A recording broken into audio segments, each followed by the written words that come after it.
Wall construction ಆದಮೇಲೆ centring ಮತ್ತು ಕಂಬಿ ಕಟ್ಟೋದು ಹಾಗೆ ಕೇಸಿಂಗು ಜೊತೆಗೆ RCC ಬಿಫೋರ್ ಪೂಜೆ ಮಾಡೋದು ಮತ್ತು RCC ಆದಮೇಲೆ ಪೂಜೆ ಮಾಡೋದು ಇದಿಷ್ಟು ನಿಮ್ಮ ಹತ್ರ ಶೇರ್ ಮಾಡ್ಕೊಂಡಿದ್ದೆ ಅಲ್ವಾ.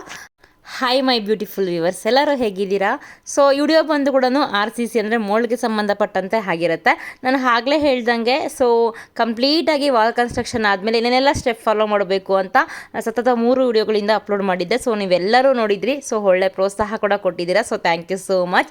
ಈ ವಿಡಿಯೋದಲ್ಲಿ ಬಂದು RCC ಅಂದರೆ ಮೋಲ್ಡಿಂಗಿಗೆ ಗ್ಯಾಂಗ್ ಅವ್ರು ಏನು ಬರ್ತಾರಲ್ವ, ಆವಾಗ ಏನೇನೆಲ್ಲ ಮಾಡಿದ್ರು, ಆವತ್ತಿನ ದಿನ ಏನೇನೆಲ್ಲ ಕೆಲಸ ಆಯಿತು ಅನ್ನೋದು ಈ ವಿಡಿಯೋದಲ್ಲಿ ನಾನು ಶೇರ್ ಮಾಡ್ಕೊತೀನಿ. ವಿಡಿಯೋವನ್ನು ಫುಲ್ ನೋಡಿ. ಫುಲ್ ನೋಡಿದ್ರೆ ನಿಮಗೂ ಒಂದು ಐಡಿಯಾ ಬರುತ್ತೆ. ಹಾಗಾಗಿ ವಿಡಿಯೋನ ಎಲ್ಲೋ ಮಿಸ್ ಮಾಡ್ತೀರಾ, ಫುಲ್ಲನ್ನು ನೋಡಿ. ವಿಡಿಯೋ ಇಷ್ಟ ಆದರೆ ಒಂದು ಲೈಕ್ ಮಾಡಿ, ಹಾಗೆ ಚಾನಲ್ಗೆ ಯಾರು ಫಸ್ಟ್ ಟೈಮ್ ಮಾಡಿದ್ರೆ ಸಬ್ಸ್ಕ್ರೈಬ್ ಮಾಡ್ಕೊಳ್ಳಿ. ನಿಮಗೆ ಕನ್ಸ್ಟ್ರಕ್ಷನ್ ಬಗ್ಗೆ ವಿಡಿಯೋಸ್ ಈ ಚಾನಲಲ್ಲಿ ನಾನು ತಪ್ಪದೆ ಕಂಟಿನ್ಯೂ ಆಗಿ ಅಂದರೆ ಮನೆ ಕಂಪ್ಲೀಟ್ ಆಗೋವರೆಗೂ, ಮನೆ ಗೃಹ ಪ್ರವೇಶ ಮಾಡೋ ತನಕ ಇನ್ನೆಲ್ಲ ಖರ್ಚಾಗುತ್ತೆ, ಜೊತೆಗೆ ಯಾವೆಲ್ಲ ಸ್ಟೆಪ್ಸ್ ಫಾಲೋ ಮಾಡಬೇಕು ಅಂತ ನಾನು ಈ ಒಂದು ಚಾನಲಲ್ಲಿ ಶೇರ್ ಮಾಡ್ಕೊತೀನಿ. ಈಗ ನೀವೇನು ನೋಡ್ತಿದ್ದೀರಲ್ವ ಸದ್ಯಕ್ಕೆ ವಿಡಿಯೋದಲ್ಲಿ, ಇದು ಕೇಸಿಂಗ್ ಆದಮೇಲೆ ನೀವು ನೋಡ್ತಿರೋದು. ಜೊತೆಗೆ ಏನು ಈ ಫಿಟ್ ಮಾಡ್ತಿದ್ರಲ್ವ, ಅಂದರೆ ಕಾಂಕ್ರೀಟ್ ಮಿಷಿನ್ ಇರುತ್ತಲ್ವ, ಆ ಕಾಂಕ್ರೀಟ್ ಮಿಷಿನ್ನು ಫುಲ್ ಮಿಕ್ಸ್ ಮಾಡಿ ಮೇಲಕ್ಕೆ ಬಂದಾದಮೇಲೆ ಮೇಲಕ್ಕೆ ಒಂದು ಬಂಡಿ ಥರ ಇರುತ್ತಲ್ಲ, ಅದಕ್ಕೆ ರೈಲ್ವೆ ಟ್ರ್ಯಾಕ್ ಹೇಗಿರುತ್ತಲ್ವ, ಆ ಥರ ಇಲ್ಲಿ ಫಿಟ್ ಮಾಡ್ತಾರೆ. ಯಾಕಂದರೆ ಇದು ಆಲ್ಮೋಸ್ಟ್ ಅಲ್ಲಿ ಎಲ್ಲರಿಗೂ ಗೊತ್ತಿರುತ್ತೆ. ಹಾಗಾಗಿ ಅದನ್ನೆಲ್ಲ ನೀಟಾಗಿ ಸ್ಟೆಪ್ ಬೈ ಸ್ಟೆಪ್ಸ್ ಫಿಟ್ ಮಾಡ್ಕೊತಾ ಇದ್ರು.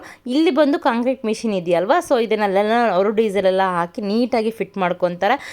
ಏನೂ ಇಲ್ಲ ಅಂದರೆ ಅದನ್ನು ಫಿಟ್ ಮಾಡ್ಕೊಳ್ಳೋದಕ್ಕೆ ಮಿನಿಮಮ್ ಅವ್ರಿಗೆ ಒಂದು 3 ಅವರ್ಸ್ ಬೇಕಾಗುತ್ತೆ. ಯಾಕಂದರೆ ಅವ್ರಿಗೆ ಎಲ್ಲಿ ಫಿಟ್ ಮಾಡಬೇಕು ಮತ್ತು ಹಗ್ಗ ಕಟ್ಟಬೇಕು, ಅದೆಲ್ಲ ತುಂಬ ಟೈಮ್ ಹಿಡಿಯುತ್ತೆ.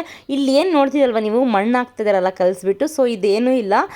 ಹ್ಯಾಂಗಲ್ಸು, ನಮಗೆ ಹ್ಯಾಂಗಲ್ಸ್ ಬೇಕಲ್ವ, ಅಂದರೆ ಉಯ್ಯಾಲೆ ಕಟ್ಕೊಳ್ಳೋಕ್ಕಾಗಿರ್ಬೋದು, ಅಥವಾ ಪಾಟ್ ಇಟ್ಕೊಳ್ಳೋಕ್ಕಾಗಿರ್ಬೋದು, ಅಥವಾ ಬೆಡ್ರೂಮಲ್ಲಾಗಿರ್ಬೋದು, ಹ್ಯಾಂಗಿಂಗ್ ಏನಾದರೂ ಮಾಡ್ಕೊಳ್ಳೋಕ್ಕಿದ್ರೆ ಅದಕ್ಕೆ ನೀವು ಮರಿದಿರ ಸಹ ಈ ಥರ ಒಂದು ಹ್ಯಾಂಗಿಂಗ್ಸನ್ನು ಎಲ್ಲೆಲ್ಲಿ ಬೇಕೋ ಅಲ್ಲಿ ತಪ್ಪದೆ ಇಡಿಸಿ. ಇದನ್ನು ಮಿಸ್ ಮಾಡೋಕ್ಕೆ ಹೋಗ್ಬಿಡಿ. ಯಾಕಂದರೆ ಮುಂದೆ ಫ್ಯೂಚರಲ್ಲಿ ನಮ್ಮ ಮಕ್ಕಳಾದಾಗ ಅಥವಾ ಉಯ್ಯಾಲೆ ಬೇಕಾದಾಗ ಈ ಥರ ಮತ್ತೆ ಮಾಡ್ಕೊಳ್ಳೋಕ್ಕಾಗಲ್ಲ. ಹಾಗಾಗಿ ಈವಾಗಲೇ ಮಾಡ್ಕೊಳ್ಳಿ. ನೆಕ್ಸ್ಟ್ ಇಲ್ಲಿ ಏನು ನೀವು ನೋಡ್ತಿದ್ದೀರಲ್ವ, ಇವಾಗ ಕಾಂಕ್ರೀಟ್ ಹಾಕೋದಕ್ಕೆ ಸುಮಾರು 11 ಗಂಟೆ ಆಗಿತ್ತು, 10:45 11 ಗಂಟೆ ಆಗಿತ್ತು. ಆಗ ಸ್ಟಾರ್ಟ್ ಮಾಡಿದ್ರು. ನಾನು ಲಾಸ್ಟ್ ವಿಡಿಯೋದಲ್ಲಿ ನಿಮ್ಗೆ ಹೇಳಿದ್ನಲ್ವ, ಪೂಜೆ ಆದಮೇಲೆ ಸ್ಟಾರ್ಟ್ ಮಾಡಿದ್ದು ಅಂತ. ಒಟ್ಟಾರೆಯಾಗಿ ಸ್ಟಾರ್ಟ್ ಮಾಡಿದರು. ಇಲ್ಲಿ ಬಂದರು, ಎಷ್ಟಕ್ಕೆ ಎಷ್ಟು ತೊಗೊಬೇಕು ಅಂತ ತುಂಬ ಗೊಂದಲ ಆಯಿತು. ಯಾಕಂದರೆ ಸಿಮೆಂಟ್ ಸ್ವಲ್ಪ ನಮ್ಮದು ತೊಗೊಬಂದು ಒಂದು ಸ್ವಲ್ಪ ದಿನ ಆಗೋಗ್ಬಿಟ್ಟಿತ್ತು, ಸ್ವಲ್ಪ ಜಾಸ್ತಿ ದಿನನೇ ಆಗೋಗ್ಬಿಟ್ಟಿತ್ತು. ಯಾಕಂದರೆ ಅವ್ರು ತಂದು ಇಕ್ಬಿಟ್ಟಿದ್ರಲ್ಲ, ಹಾಗಾಗಿ. ಮತ್ತು ಅವ್ರನ್ನ ವಿಚಾರಿಸಿದ್ದಕ್ಕೆ ನೀವು ಎಷ್ಟೆಷ್ಟು ಮೆಷರ್ಮೆಂಟ್ ತೊಗೊತಿದ್ದೀರಾ ಅಂತ ಕೇಳಿದ್ದಕ್ಕೆ ಅವ್ರು ಹೇಳಿದ್ರು, 7 ಬಾಣಲೆ ಏನು ಜೆಲ್ಲಿ, ಇನ್ನು 7 ಬಾಣಲೆ ಬಂದು ಸ್ಯಾಂಡ್, ನೆಕ್ಸ್ಟ್ ಇನ್ನು 1 ಮೂಟೆ ಸಿಮೆಂಟ್ ಆಗಬೇಕು ಅಂತ ಹೇಳಿದ್ರು. ಆಮೇಲೆ ಇದಕ್ಕೆ ಹೇಳಿದ್ದಕ್ಕೆ ಈ ಸಿಮೆಂಟ್ ಸ್ವಲ್ಪ ಜಾಸ್ತಿ ಟೈಮ್ ಆಗಿದೆಯಲ್ಲ ಅಂತ ಕೇಳಿದ್ದಕ್ಕೆ ಅವ್ರ ಆಮೇಲೆ 6 ಬಾಣಲೆಗೆ ಅಂದರೆ ಒಂದೊಂದು ಬಾಣಲೆ ಕಮ್ಮಿ ಹಾಕಿ ಸಿಮೆಂಟನ್ನು ಸ್ವಲ್ಪ ಜಾಸ್ತಿ ಹಾಕಿದ್ರು.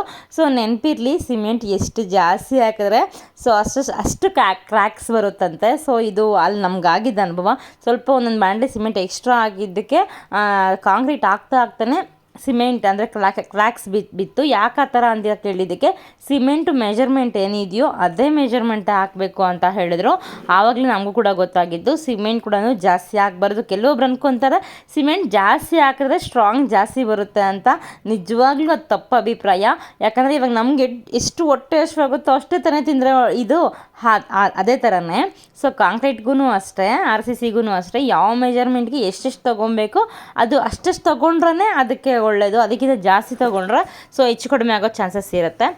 ಇವರೆಲ್ಲ ಏನು ಮಾಡ್ತಾಯಿದ್ರು, ಕಾಂಕ್ರೀಟನ್ನು ಮಿಕ್ಸ್ ಮಾಡಿರ್ತಕ್ಕಂಥದ್ದನ್ನು ಹಾಕ್ತಾಯಿದ್ರೆ, ಇಲ್ಲಿ ಗಾರೆ ಕೆಲಸ ಮಾಡೋರು ಇರ್ತಾರಲ್ವ, ಅವರು ಇಬ್ಬರು ಇರ್ತಾರೆ. ಅವ್ರು ಇಬ್ಬರು ಇರಲೇಬೇಕು. ಒಬ್ಬರು ಹೆಲ್ಪರು, ಇನ್ನೊಬ್ಬರು ಮೇಸ್ತ್ರಿ ಅಂತ ಏನಿರ್ತಾರಲ್ಲ ಗಾರೆ ಕೆಲಸ ಮಾಡೋರು, ಅವ್ರು ಇರ್ತಾರೆ. ಇಬ್ಬರು ಕಂಟಿನ್ಯೂಸ್ ಆಗಿ ಕೆಲಸ ಮಾಡ್ತಾನೆ ಇರ್ತಾರೆ. ಅಲ್ಲಿ ಕಾಂಕ್ರೀಟ್ ಹಾಕೋದು ಅಷ್ಟೇ ಇಂಪಾರ್ಟೆಂಟ್ ಅಲ್ಲ, ಅದನ್ನು ಒಂದು ಕೋಲ್ ತೊಗೊಂಡು ಕೂರಬೇಕು. ಚೆನ್ನಾಗಿ ಕೂರಿದ್ರೆ ಮಾತ್ರ ಅದೆಲ್ಲೂ ಟೊಳ್ಳು ಬೀಳದೆ RCC ಕೂತ್ಕೊಳ್ಳುತ್ತೆ. ಈ ಟೈಮಲ್ಲಂತೂ ಅವ್ರು ಯಾಮರಲೇಬಾರ್ದು. ಯಾಕಂದರೆ ಇವ್ರು ಜಸ್ಟ್ ತಂದಾಕ್ತಾರೆ ಅಷ್ಟೇ ಗ್ಯಾಂಗ್ ಅವರು. ಆದರೆ ಗಾರೆ ಕೆಲಸ ಮಾಡೋರು ಒಂದು ನಿಮಿಷ ಕೂಡ ಯಾಮರದೆ ಮತ್ತು ವಾಟ ಇಕ್ಕಿ ನೀಟಾಗಿ ಅದನ್ನು ಮಾಡ್ಕೊಬೇಕಾಗುತ್ತೆ. ಸೊ ಇದು ನನಗೆ ಗೊತ್ತಿರ್ತಕ್ಕಂಥ ವಿಚಾರ ನಿಮ್ಮ ಹತ್ರ ಶೇರ್ ಮಾಡ್ಕೊತಿದ್ದೀನಿ. ಆಮೇಲೆ ಈ ಕಾಂಕ್ರೀಟ್ ಹಾಕಿದ್ದು ಆದಮೇಲೂ ಈ ಗಾರೆ ಕೆಲಸ ಮಾಡೋರ್ದು ಸುಮಾರು 1 ಅವರ್ ಮೇಲೆ ಅಲ್ಲ ಕೆಲಸ ಇರುತ್ತೆ ಅವ್ರಿಗೆ. ಯಾಕಂದರೆ ಅವ್ರಿಗೆ ಗೊತ್ತಾಗಲ್ಲ ಗ್ಯಾಂಗ್ ಅವ್ರಿಗೆ ಎಲ್ಲೆಲ್ಲಿ ಎಷ್ಟೆಷ್ಟು ಆಗಬೇಕು ಏನೇನು ಆಗಬೇಕು ಅಂತ ಇವ್ರು ಸಜೆಸ್ಟ್ ಮಾಡ್ತಿರ್ತಾರೆ, ಅವ್ರು ಹಾಕ್ತಾ ಇರ್ತಾರೆ. ಸೊ ಅದಕ್ಕೆ ನಾನು ನಿಮಗೆ ಹೇಳ್ತಾ ಇದ್ದೀನಿ ಅಷ್ಟೇ. ಸೊ ಇಲ್ಲಿ ಒಂದು ಕಡೆ ಆಗ್ತಾಯಿದ್ರೆ ಇನ್ನೊಂದು ಕಡೆ ನೀರು ಸೋರ್ತಾ ಇರುತ್ತೆ. ಲೈಕ್ ಅದೇನು ಈ ಸೆಂಟ್ರಿಂಗ್ ಹೊಡೆದಿರಲ್ಲ ಅಲ್ಲಿ ಕೆಳಗಡೆ ಬಂದರೆ ಅದು ನೀರು ಎಷ್ಟು ಬೇಕೋ ಅಷ್ಟು ಮಾತ್ರ ಅದು ಹಸಿ ಕಾಂಕ್ರೀಟ್ ತಗೊಂಡು ಮಿಕ್ಕಿರೋ ನೀರೆಲ್ಲ ಕೆಳಗಡೆ ಸೋರ್ತಾ ಇರುತ್ತೆ.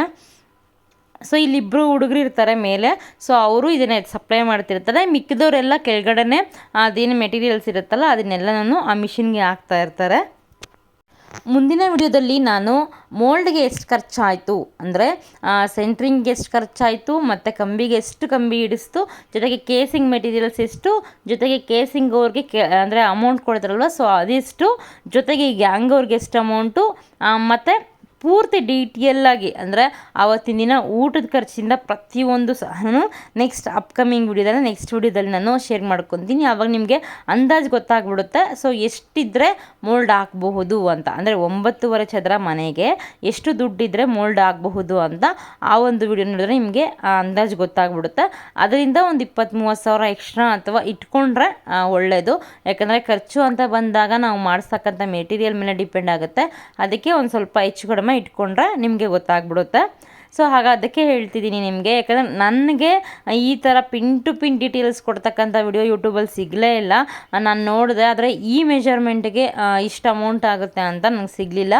ಹಾಗಾಗಿ ಮುಂದೆ ನೀವು ಯಾರಾದರೂ ಈ ಮೆಜರ್ಮೆಂಟ್ ಕಟ್ಟಬಹುದೇನೋ ಅನ್ನೋ ಒಂದು ಗೆಸ್ಸಿಂಗ್ ಮೇಲೆ ನಾನು ಶೇರ್ ಮಾಡ್ಕೊತಿದ್ದೀನಿ ಅಷ್ಟೇ. ನೀವೇನೆಲ್ಲ ನೋಡ್ತಿದ್ದೀರಲ್ಲ, ಸೊ ಹ್ಯಾಂಗಿಂಗೆ ನೋಡಿ ಮಣ್ಣೆಲ್ಲ ಇಟ್ಬಿಟ್ಟು ಅದ್ರ ಮೇಲೆ ಇಕ್ಕಿದ್ದಾರೆ. ಜೊತೆಗೆ ಸ್ಪಾಟ್ ಲೈಟ್ಸ್ಗೆಲ್ಲನೂ ಒಂದಿನ ಬಿಫೋರ್ ನಾನು ವಿಡಿಯೋ ಮಾಡಿದ್ನಲ್ಲ ನೋಡಿ ಅದೆಲ್ಲ ಫಿಟ್ ಮಾಡಿ ನೀಟಾಗಿ ಇತ್ತು. ಮತ್ತು ನನಗೇನೆ ಇವತ್ತೇ ಒಂದು ಕಾಮೆಂಟ್ ಬಂದಿತ್ತು, ಏನಪ್ಪ ಅಂದರೆ ಸೊ ಕ್ಯೂರಿಂಗ್ ಎಷ್ಟು ದಿನ ಆಗಬೇಕು ಅಂತ. ಸೊ ನನ್ನ ಪ್ರಕಾರ ಕ್ಯೂರಿಂಗ್ ಮಾಡಿದ್ರೆ 1 ತಿಂಗಳು ಮಾಡ್ಬೋದು. ಆದರೆ ಆ ಸಿಮೆಂಟ್ ಅನ್ನೋದು ಹೀರ್ಕೊಳ್ಳೋ ಕೆಪಾಸಿಟಿ ಇರೋದು ನನಗೆ ಅವ್ರು ಹೇಳಿದ ಪ್ರಕಾರ 4 ದಿನ ಜಾಸ್ತಿ, ಅಂದರೆ ಸಿಮೆಂಟು ನೀರನ್ನು ಹೀರ್ಕೊಳ್ಳೋದು ಅಂದರೆ ಅಬ್ಸರ್ವ್ ಮಾಡ್ಕೊಳ್ಳೋದು 4 ದಿನ ಅಷ್ಟೇ ಇರುತ್ತಂತೆ. ಸೊ ಆಮೇಲೆ ಇನ್ನೊಂದು 4 ದಿನ ಇರುತ್ತೆ, ಅದು ಜಾಸ್ತಿ ಹೀರ್ಕೊಳ್ಳಲ್ಲ. ಫಸ್ಟ್ ಎಷ್ಟು ಬೇಕೋ ಅಷ್ಟು ಅಬ್ಸರ್ವ್ ಮಾಡ್ಕೊಂಡ್ಬಿಡುತ್ತೆ. ಆಮೇಲೆ 4ರಿಂದ 5 ದಿನ ಕಳೆದ ಮೇಲೆ ನೀವು ಬೇಕಾದ್ರೆ ಅಬ್ಸರ್ವ್ ಮಾಡಿ, ತೀರಾ ಕಡಿಮೆ ಅಬ್ಸರ್ವ್ ಮಾಡ್ಕೊಳ್ಳುತ್ತೆ. ಸಿಮೆಂಟ್ ಕೆಪಾಸಿಟಿ ಇರೋದೇ 3ರಿಂದ 4 ದಿನ ಅಷ್ಟೇ. ಆಮೇಲೆ ನಾವು ನೀರು ಹಾಕ್ತೀವಿ ಅಂದರೂ ಸಹ ಆ ನೀರು ನಮ್ಮ ಒಂದು ನೆಮ್ಮದಿಗೋಸ್ಕರ, ನಮ್ಮ ಒಂದು ಸ್ಯಾಟಿಸ್ಫ್ಯಾಕ್ಷನ್ಗೋಸ್ಕರ ಹಾಕಲೇಬೇಕು ಅಷ್ಟೇ. ಆದರೆ ಸಿಮೆಂಟ್ ಅದನ್ನು ಹೀರ್ಕೊಳ್ಳೋದಿಲ್ಲ. ಸಿಮೆಂಟ್ ಹೀರ್ಕೊಳ್ಳೋದು 3ರಿಂದ 4 ದಿನ ಅಷ್ಟೇ. ಆಮೇಲೆ ನಾವು ನೀರು ನಿಲ್ಲಿಸ್ತೀವಿ ಅಂದರೆ ಅದು ಹೋಗ್ಬಿಟ್ಟು ಡೀಪಾಗಿ ಹೋಗ್ಬಿಟ್ಟು ಮುಂದೆ ಫಸ್ಟೆಲ್ಲ ಫಾಸ್ಟಾಗಿ ಹೀರ್ಕೊಳ್ತಾ ಇರ್ತಾವೆ. ಹೀರ್ಕೊಳ್ಳೋವಾಗ ನೀವು ಅಬ್ಸರ್ವ್ ಮಾಡೋದು ಬಬಲ್ಸ್ ಥರ ಬರುತ್ತೆ. ಹೀರ್ಕೊಂಡಿದ್ದಾದ್ಮೇಲೆ ಆ ಥರ ಏನೂ ಬರೋದಿಲ್ಲ. 4 ದಿನ ಆದಮೇಲೆ ನೀರು ಬೆಳಗ್ಗೆ ಹೆಂಗೆ ಹಾಕಿರ್ತೀವೋ ಮಧ್ಯಾಹ್ನ ಸಹನೂ ಹಂಗೆ ಇರುತ್ತೆ. ಈಗ ವಿಪರೀತ ಬಿಸಿಲಾಗಿರೋದ್ರಿಂದ ಸೊ ಕಾಮನ್ನಾಗಿ ನೀರು ಹೀರ್ಕೊಳ್ಳುತ್ತೆ. ಸೊ ಅದಕ್ಕೆ ನಾನೊಂದು ಗೆಸ್ ಮಾಡಿ ನಾನು ಅವ್ರ ಹತ್ರ ಕೇಳಿ ತಿಳ್ಕೊಂಡು ನಮ್ಗೆ ಹೇಳಿ ಕಾಮೆಂಟ್ಗೆ ಆನ್ಸರ್ ಮಾಡಿದ್ದು ಅಷ್ಟೇ. ನಾವು ಬೇಕಾದ್ರೆ 1 ತಿಂಗಳು ಪೂರ್ತಿ ಕೂಡ ಬೇಕಾದ್ರೆ ಸೆಂಟ್ರಿಂಗು ತೆಗಿದೇ ಇರ್ಬೋದು, ಬೇಕಾದ್ರೆ ನೀರು ಅಂದರೆ ಕ್ಯೂರಿಂಗ್ ಕೂಡ ಚೆನ್ನಾಗಿ ಮಾಡ್ಕೊಬೋದು. ಅದು ನಮ್ಮ ಒಂದು ಸ್ಯಾಟಿಸ್ಫ್ಯಾಕ್ಷನ್ಗೆ ಬಿಟ್ಟಿದ್ದು. ಸೊ ಅದರ್ವೈಸ್ ನಿಮ್ಮ ಇಷ್ಟ. ನಿಮಗೆ ಬೇಡ ನನಗೆ 15 ದಿನ ಬೇಕು ಕ್ಯೂರಿಂಗ್ ಆಗಬೇಕು ಅಂದರೆ, ಅಥವಾ 20 ದಿನ ನಾನು ನೀರು ಬಿಡ್ತೀನಿ ಅಂದರೆ ಅದು ನಿಮಗೆ ಬಿಟ್ಟಿದ್ದು. ಸೊ ಒಟ್ಟಾರೆಯಾಗಿ ಅವತ್ತೆಲ್ಲನೂ ಕೂಡ ಮೋಲ್ಡ್ ಹಾಕೋ ಅಷ್ಟರಲ್ಲಿ ನಮ್ಮದು 4 ಗಂಟೆ ಆಗೋಯಿತು. 4ರಿಂದ 4:15 ಆಗೋಯಿತು. ಅವರೆಲ್ಲ ರೆಡಿ ಮಾಡಿಕೊಂಡು ಎತ್ಕೊಂಡು ಹೋಗೋ ಅಷ್ಟರಲ್ಲಿ ನಿಜವಾಗ್ಲೂ 5:30 ಆಗೋಯಿತು. ಯಾಕಷ್ಟೊಂದು ಟೈಮು ಅಂದರೆ, ಸೊ ಇಲ್ಲಿ ನಮಗೊಂದು ಪ್ರಾಬ್ಲಮ್ ಆಯಿತು. ಅದು ಪ್ರಾಬ್ಲಮ್ ಏನಂದರೆ ಜಲ್ಲಿ ಬರೋದು. ಸೊ ಜಲ್ಲಿ ಬರೋ ಸ್ವಲ್ಪ ತಡವಾಗೋಯಿತು. ಹಾಗಾಗಿ ಮಧ್ಯಾಹ್ನ ಒಂದು ಸ್ವಲ್ಪ ಹೊತ್ತು ನಿಲ್ಲಿಸ್ಬಿಟ್ರು. ಸ್ವಲ್ಪ ಹೊತ್ತಂದರೆ 1 ಅವರ್ ಮೇಲೆ ನಿಲ್ಲಿಸ್ಬಿಟ್ರು. ಆವಾಗಲೂ ಕೂಡ ನಮಗೆ ಸ್ವಲ್ಪ ತಡವಾಯಿತು. ಸೊ ಹಾಗಾಗಿ ನೀವೇನಾದರೂ ಮೋಲ್ಡಿಂಗ್ ಹಾಕ್ಸಿದ್ದೀವಿ ಅಂದರೆ ಒಂದು ಮೆಟೀರಿಯಲ್ ಕೂಡ ಹೆಚ್ಚು ಕಮ್ಮಿ ಮಾಡ್ಕೊಬೇಡಿ. ಪ್ರತಿಯೊಂದು ಮೆಟೀರಿಯಲ್ ಸ್ವಲ್ಪ ಎಕ್ಸ್ಟ್ರಾ ಆದ್ರೂ ಫಸ್ಟೇ ತರಿಸ್ಬಿಡಿ. ಮತ್ತು ಕಾಂಕ್ರೀಟ್ ಹಾಕಬೇಕಾದ್ರೆ ಮೆಟೀರಿಯಲ್ ಸಾಲದೇ ಇರೋದು, ಆ ಮೆಟೀರಿಯಲ್ ಸಾಲದೇ ಇದ್ದಾಗ ಮತ್ತೆ ಫೋನ್ ಮಾಡೋದು, ತರಿಸ್ಕೊಳ್ಳೋದು, ಇವ್ರು ವೆಯ್ಟ್ ಮಾಡ್ತಾ ಇರೋದು, ಮತ್ತು ಅಲ್ಲಿ RCC ಹಾಕ್ಬೇಕಾದ್ರೆ ಹೆಚ್ಚು ಕಡಿಮೆ ಆಗೋದು, ಇದೆಲ್ಲ ಪ್ರಾಬ್ಲಮ್ಸ್ ಕ್ರಿಯೇಟ್ ಆಗುತ್ತೆ. ಸೊ ಯಾಕಂದರೆ ನಾವು ಫೇಸ್ ಮಾಡಿದ್ವಲ್ವ, ಹಾಗಾಗಿ ಎಲ್ಲ ಪ್ರಾಬ್ಲಮ್ಸು ಕ್ರಿಯೇಟ್ ಆಗುತ್ತೆ ಅನ್ನೋ ಕಾರಣಕ್ಕೋಸ್ಕರ ಮೆಟೀರಿಯಲ್ ಒಂದು ಸ್ವಲ್ಪ ಜಾಸ್ತಿ ಇದ್ರೂ ಪರವಾಗಿಲ್ಲ, ಕಡಿಮೆ ಮಾತ್ರ ಮಾಡ್ಕೊಬೇಡಿ. ಯಾಕಂದ್ರೆ ನೋಡಿ, ನೀವು ನೋಡ್ತಿರ್ಬೋದು ಅಲ್ಲಿ ಜಲ್ಲಿ ತುಂಬ ಶಾರ್ಟೇಜ್ ಬಂದಿತ್ತು, ಮತ್ತೆ 2 ಲೋಡ್ ತರಿಸಿ ಮತ್ತೆ ಹಾಕ್ಸಿದ್ದಾಯಿತು. ಸೊ ಅದೆಷ್ಟು ಲೋಡು ಮತ್ತು ಏನು ಅಮೌಂಟ್ ಎಷ್ಟಾಯಿತು ಅಂತ ನಾನು ಅಪ್ಕಮಿಂಗ್ ವಿಡಿಯೋದಲ್ಲಿ ಖಂಡಿತ ನಿಮಗೆ ಶೇರ್ ಮಾಡ್ಕೊತೀನಿ. ಸೊ ವಿಡಿಯೋಗೆ ಎಲ್ಲ ಕೂಡ ಚೆನ್ನಾಗಿ ಸಪೋರ್ಟ್ ಮಾಡ್ತಿದ್ದೀರಾ. ಜೊತೆಗೆ ನಿಮ್ಗೇನಾದರೂ ಕನ್ಸ್ಟ್ರಕ್ಷನ್ ಬಗ್ಗೆ ಯಾರಿಗಾದ್ರೂ ನಿಮಗೆ ಬೇಕು ಅಂದರೆ, ನಾವು ಮನೆ ಒಪ್ಪಿಸ್ತೀವಿ ಅಂದರೆ ಫಾರ್ ಎಕ್ಸಾಂಪಲ್ ಗ್ಯಾಂಗೋರ್ ನಂಬರ್ ಆಗಿರ್ಬೋದು ಅಥವಾ ಎಲೆಕ್ಟ್ರಿಷಿಯನ್ ನಂಬರ್ ಆಗಿರ್ಬೋದು, ಇಲ್ಲಿ ಬೆಂಗಳೂರು ಮತ್ತು ಕೋಲಾರ ಸೈಡ್ ಇರೋರು ಖಂಡಿತ ಕಮೆಂಟ್ ಮಾಡಿ ತಿಳಿಸಿ. ಅವ್ರಿಗೆ ನನ್ನ ನಂಬರ್ ಕೊಡೋದಕ್ಕೆ ಟ್ರೈ ಮಾಡ್ತೀನಿ. ನೀವು ಕಾಂಟ್ಯಾಕ್ಟ್ ಮಾಡಿ ಬೇಕಾದ್ರೆ ಅವ್ರನ್ನ ಕರೆಸ್ಕೊಂಡು ಕೆಲಸವನ್ನು ಮಾಡಿಸ್ಕೊಬಹುದು. ಚೆನ್ನಾಗಿ ಮಾಡ್ತಾರಲ್ವ, ಅದಕ್ಕೆ ನಾನು ಹೇಳ್ತಿದ್ದೀನಿ ಅಷ್ಟೇ. ಸೊ ಮತ್ತು ಲಾಸ್ಟ್ ಕಮೆಂಟಲ್ಲಿ ಕೂಡ ಒಬ್ಬರು ಮಾಡಿದರು, ತುಂಬ 3 ಚದರಕ್ಕೆ 21 ಲಕ್ಷ ಕೇಳಿದ್ರು ಅಂತ. ದಯವಿಟ್ಟು ನೀವು ಒಂದು 4-5 ಹತ್ರ ವಿಚಾರಿಸಿ ಎಷ್ಟೆಷ್ಟಾಗುತ್ತೆ, ಏನೇನಾಗುತ್ತೆ. ಸೊ ಇಷ್ಟಿದ್ರೆ ಅವ್ರಿಗೆ ಉಳಿಯುತ್ತಾ, ನಮ್ಗೆ ಉಳಿಯುತ್ತಾ. ಸೊ ಪ್ರತಿಯೊಂದು ಕೂಡ ವಿಚಾರಿಸಿನೇ ನೀವು ಕಾಂಟ್ರಾಕ್ಟನ್ನು ಕೊಡಿ. ಯಾಕಂದರೆ ಕಾಂಟ್ರಾಕ್ಟ್ ಕೊಡಬೇಕಾದ್ರೂ ಸಹ ಅಷ್ಟೇ 1 ಅಲ್ಲ 4 ಸಲ 10 ಸಲ ಯೋಚನೆ ಮಾಡಿ ಕೊಡಬೇಕಾಗತ್ತೆ. ನಾನು ಅಪ್ಕಮಿಂಗ್ ವಿಡಿಯೋಸಲ್ಲಿ ನಿಮ್ಗೆ ಹೇಳ್ಕೊತೀನಿ.